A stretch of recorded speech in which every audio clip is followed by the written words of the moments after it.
Hello and welcome back to NoBS. Today we turn to talking about one of the most woke and biased and race-obsessed shows on primetime television. I'm of course talking about the show Blackish.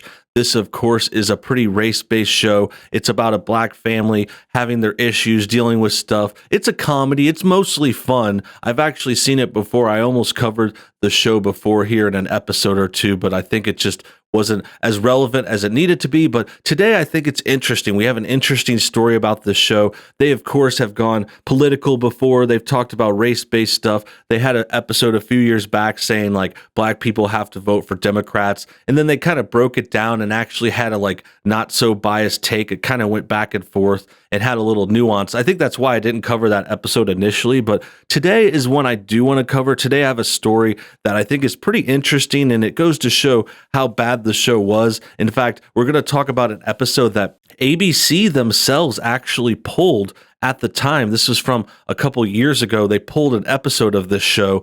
And then now, a few years later, and it's getting played on a streaming platform, Hulu. So they're releasing this episode for the first time. People are talking about it again. And I think it reveals some very telling stuff about this show and the messages they portray. It basically has to do with the Trump era. This episode in question is one where they're dealing with the Trump issue and they're talking about things, and it kind of gets weird because they start pushing like anti-Trump stuff onto their kids in the episode, which I think comes off way different than they intended. Like they thought this would be like them dealing with a terrible problem, but to me, it seems more like they're indoctrinating their kids and making things political for them when they really don't have to. So we're going to talk about that today. We're going to get into the story, talk about this episode, why we think it was banned, how it's coming back now, and all that fun stuff. We're going to get to it all soon, but first, let's take a quick moment to check out our sponsor. Hey guys, I'm here to talk about this awesome pro-police coin that you have all been very interested in recently. We started giving away this police coin last month, and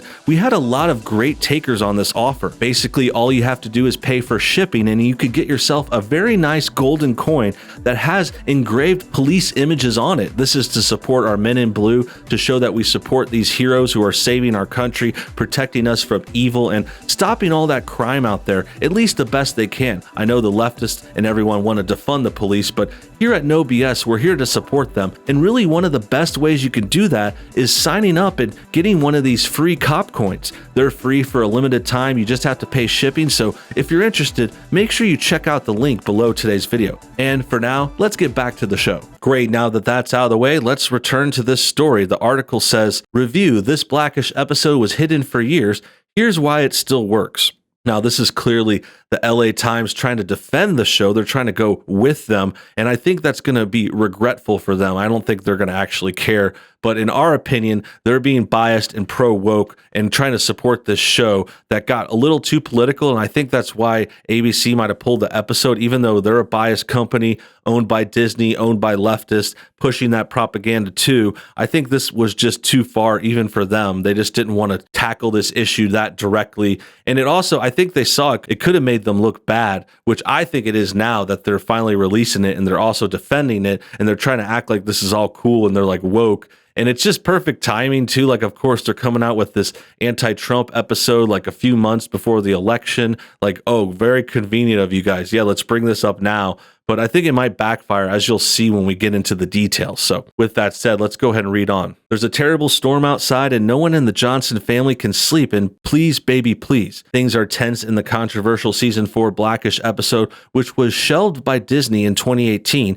and finally released Tuesday on Hulu. Family patriarch Dre feels the pressure to calm his restless brood, starting with fussy baby Devante. Dre can't help but pepper the innocent bedtime story he reads his son with his own fears about all that's gone wrong in America over the past year. No wonder the infant can't sleep." Now, this is where I automatically already start to take a notice. I mean, I'm starting to realize, okay, this guy is peppering in politics while he's putting his kid, a baby, to sleep.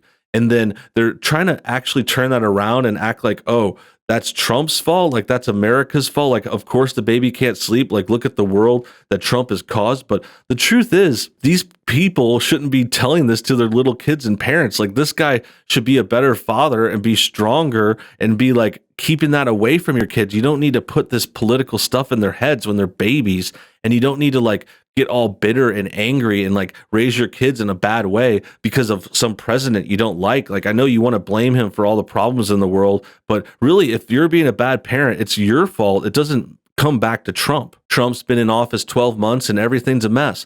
Dre's just calling it like it is, much to the chagrin of his sleep-deprived wife, Bo, who points out that their son has the rest of his life to be terrified by the world outside their door. Home is the one safe place they have, so please try and keep it that way. Both parents struggle with how to explain away or downplay the dangers of a nation on the brink. Now, this is the thing.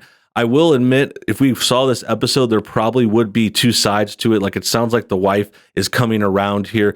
But the point is, like, the dad shouldn't have been this way to begin with. They're trying to, like, identify with people in the world that are like this. But it's just based on a false premise. Like, the world isn't that bad. It might seem like that now, especially this year and this summer with a lot of different events happening, this virus spreading, things getting shut down, election season rolling around, all these terrible arrests gone wrong, causing riots and stuff. Like, it seems a little crazy, but let's also remember this video was supposed to come out in 2018. This was an episode from 2 years ago. And in addition, like, things weren't that bad before. Even now, like, the country is going to be fine. There's a few cities that are having these riots because they're crazy people and they're dumb. But to make that seem like, oh, this whole country is on the brink, like, oh my God, we're going to so fall apart. Oh my God. It just shows that they're overhyping things and they think that's a proper excuse. Like, they think this is okay. Like, oh, the world is so bad outside. Like, oh, we can't even raise our kids. It's like, no, you need to step up.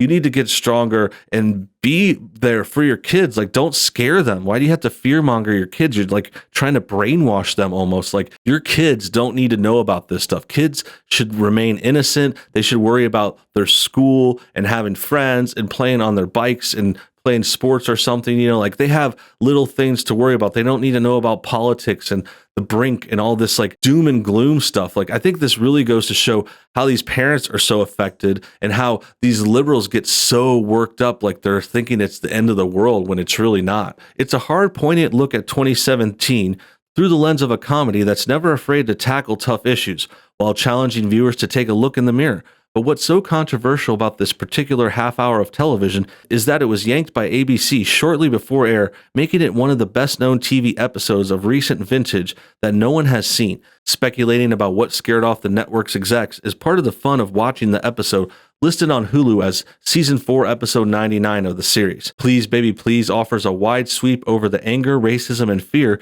that underpin the rise of Donald Trump, who Dre refers to as the Shady King throughout the episode.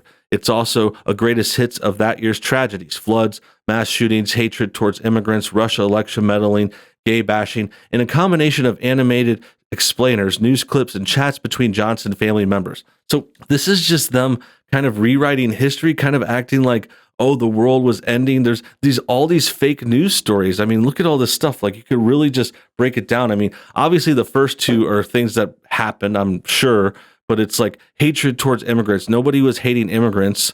People were trying to stop criminals from breaking into our country.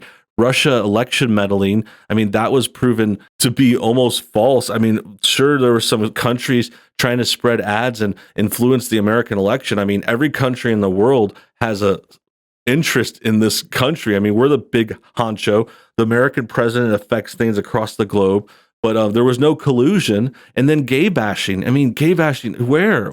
Gays are like the most coveted class now. They're like put above everyone else. I mean, I don't see how these alphabet people are in any kind of like suffering. They're the ones that are treated better than everyone else. I mean, they act like this world is ending stuff, but it's really just them scaring themselves. Blackish masterfully deconstructs something that most network comedies won't dare go near. The idea that Trump, the rise of white nationalist movements, and the deep divisions among Americans are a form of backlash against the fact that a black man won the presidency for 2 terms, led by enraged citizens whose political zeal is in fact an attempt to turn back the clock. Another potential worry for ABC and its corporate parent, Disney, which also owns Hulu, may have been Grandpa Earl Pops Johnson's spot-on commentary about why black pride is positive and white pride is dangerous when contrasted with American troubled racial history. So this is more very interesting stuff. I mean, I don't know about these supposed nationalist movements. Like, the left always talks about them like they're a big deal.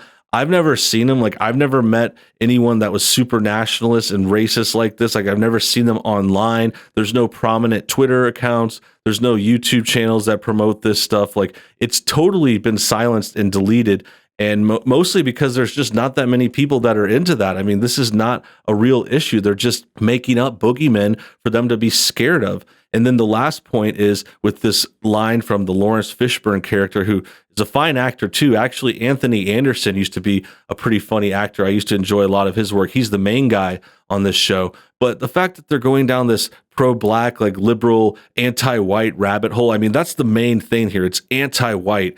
And that's what's really, really troubling, is that it's pro-anti-white. And I think that's what ABC or Disney might have seen there. They might have seen that it was like going too far. Like, they wanted to make this black show and this pro kind of like African American thing, but it went a little too far, and even goes so far to push their double standard. Like, black pride is okay, white pride is not okay. And that's just classic liberal double standards. Like, do as I say, not as I do. It's okay to be black, but not white. You know, they're anti-white, and this show is pushing that. And the fact that they banned this episode, I mean, it's not something I would ask for. I'm not really interested in banning anything. Like, let them air it. They're going to look stupid. They're looking stupid now. It's airing now anyway. But the real truth is, they were bold enough to make this. They were bold enough to go for this kind of story.